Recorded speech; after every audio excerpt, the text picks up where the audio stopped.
நம்ம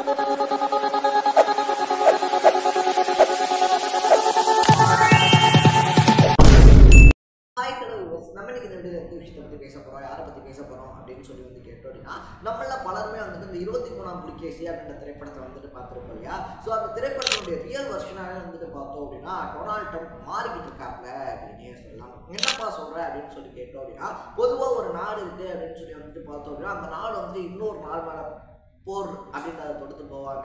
அப்படி இல்லை அப்படின்னா வேற ஒரு நாட்டு மக்கள் வந்துட்டு அந்த நாட்டுக்குள்ளே வராங்க அப்படின்னா அவங்க வந்துட்டு கஷ்டப்படுத்துவாங்க. அந்த மாதிரி பண்ணுறது அப்படின்றது வந்துட்டு பார்த்தோம்னா தொடர்ந்து எல்லா நாடுகள்லையுமே வழக்கமாக நடக்கக்கூடிய ஒரு விஷயம் அப்படின்னே சொல்லலாம். பட் இப்போ டொனால்ட் ட்ரம்ப் பண்ணிருக்கக்கூடிய விஷயம் என்ன அப்படின்னு சொல்லி கேட்டோம்னா, நான் வந்துட்டு அமெரிக்காவை முதன்மையான நாடாக மாற்றுறேன், அமெரிக்காவை வந்துட்டு உலகத்தினுடைய நம்பர் 1 கண்ட்ரியாக மாற்றுறேன் அப்படின்னு சொல்லிட்டு ஆல்ரெடி இருந்த அமெரிக்காவுடைய நிலைமை அப்படின்றதையும் தலைகீழாக மாற்றி விட்டு பெரிய பெரிய சிஇஓக்கள் லைக் கூகுளாக இருந்தாலும் சரி, அமேசானாக இருந்தாலும் சரி, இன்னொரு பக்கத்தில் இருக்கு இல்லையா, அந்த மாதிரி பல நிறுவனங்களுடைய அந்த பங்குச்சந்தை மதிப்பு அப்படின்றத குறைச்சி விட்டு, இன்னும் சொல்ல போனோம் அப்படின்னா சாப்பிட்ற சாப்பாட்டினுடைய அரசியல் ஆரம்பிச்சு காலில் போடுற செருப்பினுடைய வரி வரைக்கும் எல்லாத்தையுமே தலைகீழா மாற்றி அமெரிக்க மக்களுடைய தலையில ஒரு பேரிடையே இறக்கியிருக்காப்ல அப்படின்னே சொல்லலாம்.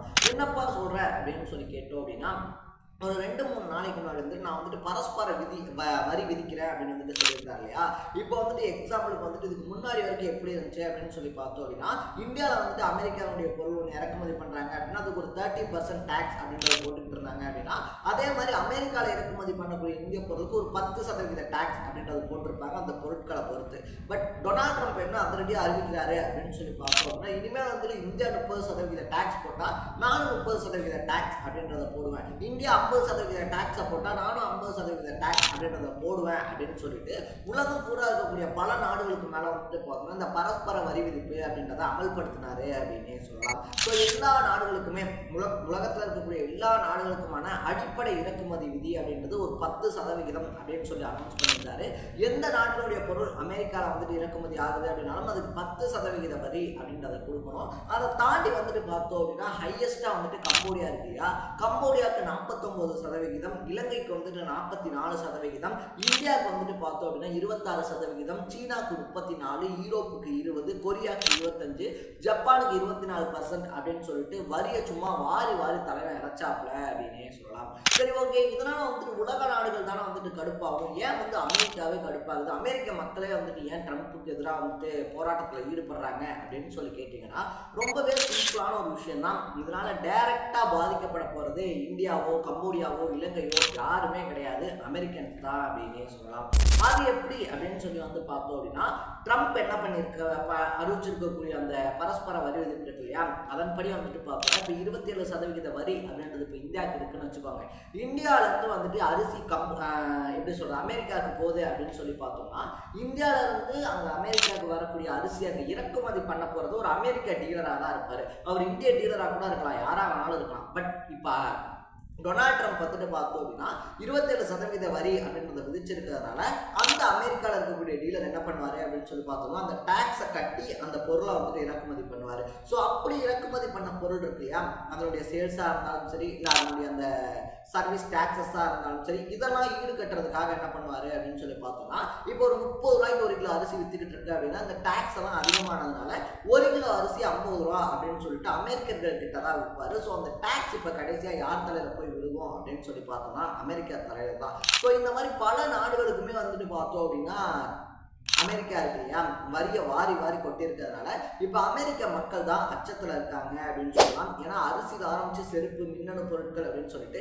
எல்லாத்துடைய விலையும் எங்கேயோ பீக்கில் போகுது அப்படின்றதான் அவங்களுடைய பயமா இருக்கு அப்படின்னு சொல்லலாம். அதுவும் அமெரிக்காவை பொறுத்த வரைக்குமே ஒரு சில சீன பொருட்கள் இல்லாமல் அமெரிக்கா மார்க்கெட்டே கிடையாது அப்படின்னு சொல்லக்கூடிய அளவுக்கு வந்துட்டு சீனாவில் இருந்து அதிகப்படியான பொருட்கள் அப்படின்றத பார்த்தோம்னா அமெரிக்காவில் இறக்குமதி செய்யப்பட்டு விற்கப்பட்டுக்கிட்டு இருக்கு அப்படின்னு தான் சொல்லணும். ஸோ அப்படிப்பட்ட சீனாக்கே வந்துட்டு பார்த்தோம் அப்படின்னா ட்ரம்ப் 34% வரி அப்படின்றது விதிச்சிருக்கிறதுனால அந்த சீன பொருட்கள்லாம் இருக்கு இல்லையா, அதெல்லாம் எவ்வளோ டாக்ஸஸ் விதிச்சாலும் கூட அந்த அமெரிக்கர்கள் வந்து பார்த்தோம் அப்படின்னா அந்த டாக்ஸை கட்டி உள்ள இறக்கி அமெரிக்க சந்தைக்குள்ள அதை வித்து தான் ஆகணும் அப்படின்ற சிச்சுவேஷன்ல இருக்காங்க.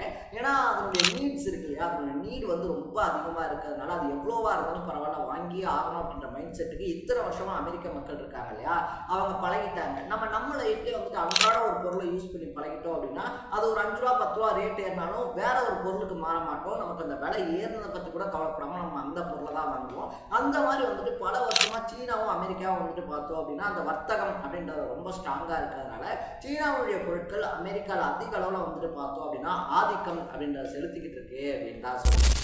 அமெரிக்காவுடைய பொருட்கள் வந்துட்டு பார்த்தோம் அப்படின்னா அதிக அளவில் ஆதிக்கம் அப்படின்றது இருக்கு இல்லையா, அதை செலுத்திக்கிட்டு இருக்கு அப்படின்னு தான் சொல்லணும். சீனா இருக்கு இல்லையா, சீனாவுடைய பொருட்கள் அமெரிக்காவில். சரி, ஓகே, இது வந்து இறக்குமதி மட்டும் கிடையாது. இப்போ வந்துட்டு பார்த்தோம் அப்படின்னா அமெரிக்க பொருட்கள் இருக்கு இல்லையா, அமெரிக்க பொருட்களுக்கு அதே மாதிரி அதர் கண்ட்ரிஸும் வந்துட்டு என்ன பண்ணுறாங்க அப்படின்னா டாக்ஸஸ் அப்படின்றத வந்துட்டு போடுறாங்க. ஸோ இப்போ ட்ரம்ப்பை பொறுத்த வரைக்குமே வந்துட்டு பார்த்தோம் அப்படின்னா ஒரு பொருளாதார போர் அப்படின்றத ஏற்படுத்தி வச்சிருக்காப்ல அப்படின்னே சொல்லலாம். 3வது உலக போர் அப்படின்றது ட்ரம்ப்னால தொடங்கப்பட்ட அபிஷியலா அப்படின்னு சொல்லலாம். ஸோ இதனாலதான் வந்துட்டு பார்த்தோம் அப்படின்னா கிட்டத்தட்ட 50 மாகாணங்கள்ல 1200 இடங்கள்ல வந்துட்டு பார்த்தோம் அப்படின்னா ஹேண்ட்ஸ் ஆஃப் அப்படின்னு சொல்லி ஒரு போராட்டத்தை அமெரிக்கர்களே முன்னெடுத்திருக்காங்க அப்படின்னு தான் சொல்லணும். ஸோ ட்ரம்ப் ஜனவரியில பதவி ஏற்றதுலேருந்தே வந்துட்டு பார்த்தோம் அப்படின்னா அவர் அதிரடியா பண்றேன் அப்படின்னு சொல்லி பண்ணக்கூடிய விஷயங்கள் இருக்கு இல்லையா, அது எல்லாமே அமெரிக்காவுக்கு தான் பேக் ஃபயர் ஆயிட்டு இருக்கு அப்படின்றத புரிஞ்சுக்காம அவர் பண்ணக்கூடிய விஷயங்கள் அமெரிக்கர்களுக்கு வந்துட்டு பார்த்தோம் அப்படின்னா ட்ரம்ப்புக்கு வந்துட்டு ரொம்ப பெரிய ஒரு எதிரான மனநிலை கொண்டவர்களா மாற்ற ஆரம்பிச்சிருக்கு அப்படின்னு தான் சொல்லணும். என்னடா இந்த மனுஷனுக்கு போய் நம்ம ஓட்டை போட்டு மறுபடியும் வந்து அதாவது நல்லது செய்வாரு அப்படின்னு சொல்லி பார்த்தோம் அப்படின்னா வந்தது வந்து நம்மளதான் மனுஷன் வச்சு செஞ்சுக்கிட்டு இருக்கான், அதுக்கு பெருசாக அவனை ஜெயிக்க வைக்காமே இருந்திருக்கலாமே அப்படின்னு சொல்லிட்டு ஒட்டுமொத்த அமெரிக்கர்களும் ஃபீல் பண்ணக்கூடிய அளவுக்கு வந்துட்டு பார்த்தோம் அப்படின்னா அந்த ஆட்சி அப்படின்றத பண்ணிக்கிட்டு இருக்காப்ல அப்படின்னு தான் சொல்லணும். ஒரு பக்கத்துல வந்துட்டு பார்த்தோம் அப்படின்னா எலான் மஸ்க் இருக்கார் இல்லையா,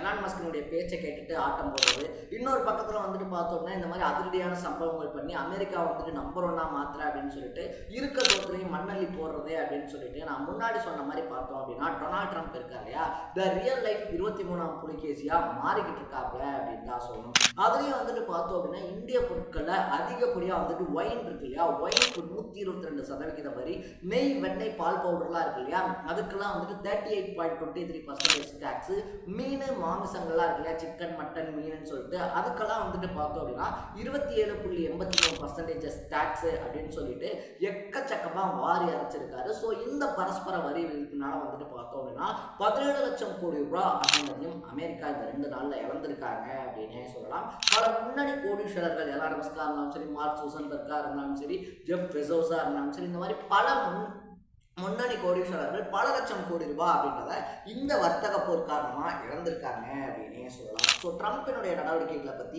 நீங்க என்ன நினைக்கிறீங்க அப்படின்றத கமெண்ட்ல போட்டு இதே மாதிரி அப்பப்போ அப்டேட்டா போயிட்டு கூடிய விஷயங்கள், அது கரண்ட் அஃபேர்ஸா இருந்தாலும் சரி, பாலிடிக்ஸா இருந்தாலும் சரி, ஸ்போர்ட்ஸா இருந்தாலும் சரி, அப்பப்போ அப்டேட்டா போயிட்டு கூடிய விஷயங்களை நீங்க தொடர்ந்து தெரிஞ்சுக்கணும் அப்படின்னு ஆசைப்பட்டீங்கன்னா மறக்காம சேனலை ஃபாலோ பண்ணி சப்ஸ்கிரைப் பண்ணிக்கோங்க. நாளைக்கு இதே மாதிரி இன்ட்ரெஸ்டிங்கான வீடியோட சந்திக்கலாம். Bye by.